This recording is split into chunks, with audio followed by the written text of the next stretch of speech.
The lives of soldiers during World War I are often romanticized, but the truth is that these men have faced much more multi-layered and complex trauma than we think. World War I soldiers are often looked at by the media as strong and fearless men, able to live in extremely rough conditions. While this is true to some extent, in this video, we will show you how life in the trenches is far less comfortable than we would expect. Welcome to another video of Binge History.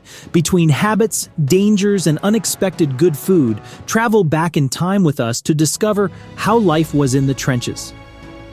The first thing that is worth talking about when it comes to trench life is how the trenches were actually built. Many accounts of that time talk about trenches in terms of glorified ditches. Trenches were systems of holes and galleries created by digging the earth next to them. The purpose of trenches was to stay out of the enemy's sight while defending a certain portion of territory. Soldiers would not only spend extensive periods there, but they would also build them from the ground down. Because of this, trenches were often muddy.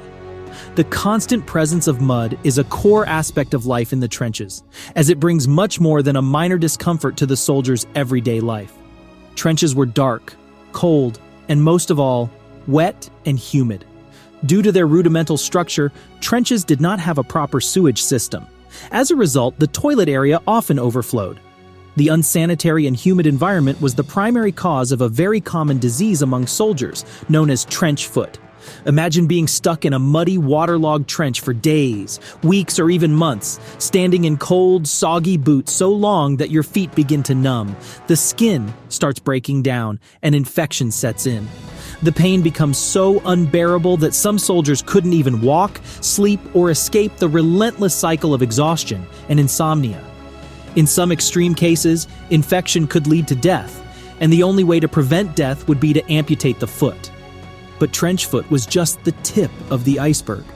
The constant exposure to extreme weather, coupled with the stress of living in a cramped, muddy trench, opened a Pandora's box of health issues: weakened immune systems, claustrophobia from the narrow confines of the trenches, and a spiral into depression and anxiety from the unending stress and fear of war.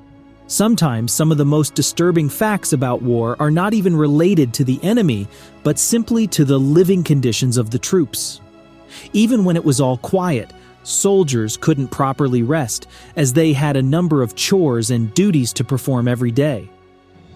The actual schedule of soldiers' work would also include a very strict timetable. They would wake up at 5 a.m. for the stand to arms, meaning preparing for the enemy attack half an hour before daylight. To help soldiers keep up their morale, they were given a ration of rum every day at 5:30 a.m. After that, the day would pass in unpleasant anticipation of the enemy's move. Due to the favor of darkness, many of the activities were actually performed by night, such as patrols, digging trenches, putting up barbed wire, and many other things. Aside from direct fights, the front would be a very isolated and monotonous place to be. Soldiers who survived World War I talk about it as if it were a limbo, a place with no escape and no solace. They would spend the majority of their time digging trenches, moving dirt and bodies, and facing raids and traps from the enemy's troops. Soldiers living in trenches would not be completely alone, though, as rats would often be one of their main companions. These animals would arrive at the trenches due to the presence of food, water, and warmth. More morbidly, rats would also be attracted by the presence of bodies in the front. Soldiers recall the presence of such animals as more disturbing than the war condition itself. An accurate and evocative depiction of this life can be found in 1917, a war film by Sam Mendes. The story focuses on two young soldiers who are selected to bring a message to another section of the front. Set up as one long sequence, this film incorporates visuals and insights into the world of trench soldiers.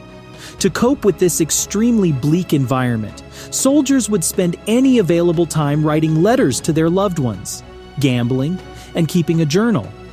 Interestingly, now that more than a century has passed, we are able to know this much about life in the trenches thanks to written accounts found in such journals and letters. Soldiers being forced to eat unpleasant food is one of the better-known facts about war. At the same time, there are many written and oral accounts from trench soldiers who had fond memories of the food that was served in the trenches. Of course, the weather conditions would make it wet and cold after a while, but it is historically accurate to say that trench soldiers ate better than others. For example, there are many accounts that talk about bacon, beef meat, beans, bread, and many other important and nutritious items in their everyday meals. Trenches were built around the front area. This means that both armies would create their camps within the same area and end up in close proximity to each other. They would have to face sudden attacks and, most of all, survive the afterblast of shells. Soldiers in their journals and letters talk extensively about that, as these afterblasts were extremely tough on the body. Soldiers had to sleep in trenches too, of course. Because of this, armies would dig deep underground shelters, where they would set up bunk beds and create dorm rooms where soldiers could rest.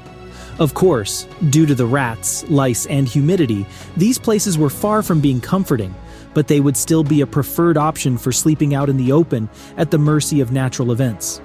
Soldiers would also experience time distortion and other phenomena related to the fact that sometimes it would become impossible to count days.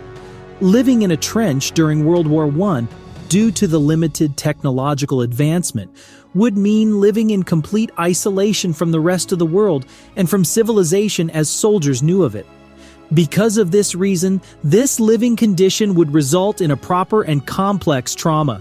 Even after the war was over, many soldiers couldn't recover from this experience and suffered from profound PTSD and other related conditions that at the time were simply classified as being shell-shocked. This was used as an umbrella term, which simply meant to be deeply shocked and unsettled by alarming and sudden events. But the truth is that living in trenches created a much more layered and complex internal landscape.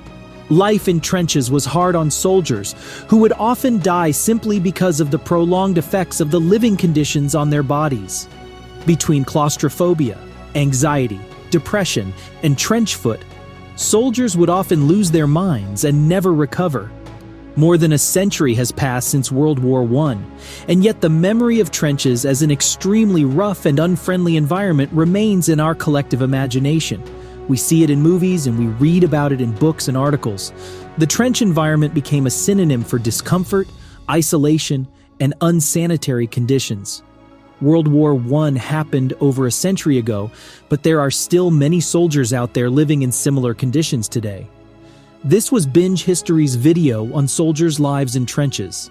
If you found it interesting, remember to subscribe to our channel and hit the notification button to always stay up to date with our content. What other topics would you like us to cover? Is there a specific historical period you are fascinated by? Let us know in the comments and see you in the next video.